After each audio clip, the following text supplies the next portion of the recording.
Here's the on button. So now it's on. And when you get the sequence right, it'll go green, activating this solenoid, which will open the drawer. So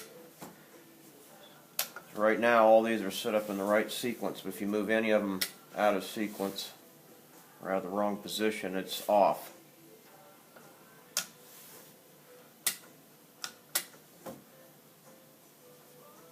You see the solenoid working? Zoom in on that.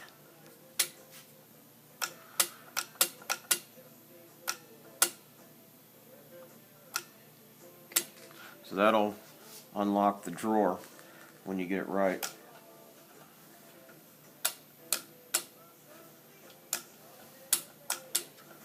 Move any of these. But all these switches have to be in this position for it to go green, and this to unlatch the drawer.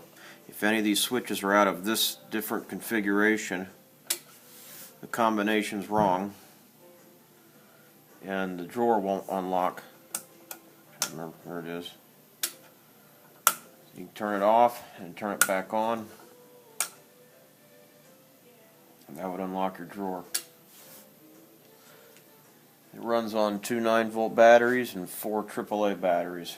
So everything's battery operated.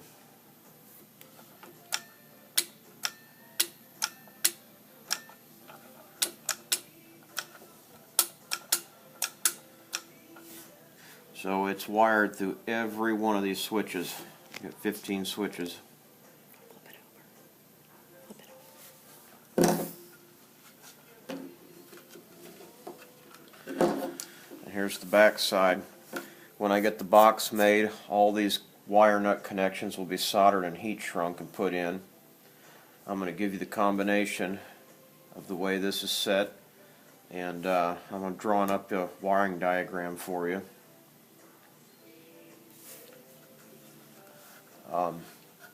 The lights run on 12 volts, and this relay is actuated with 12 volts when this combination is all set right.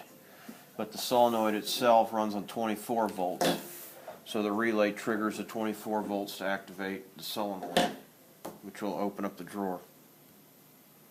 This is 8 inches by 12 inches, and this is going to sit right down on the top of the box. You can see it again.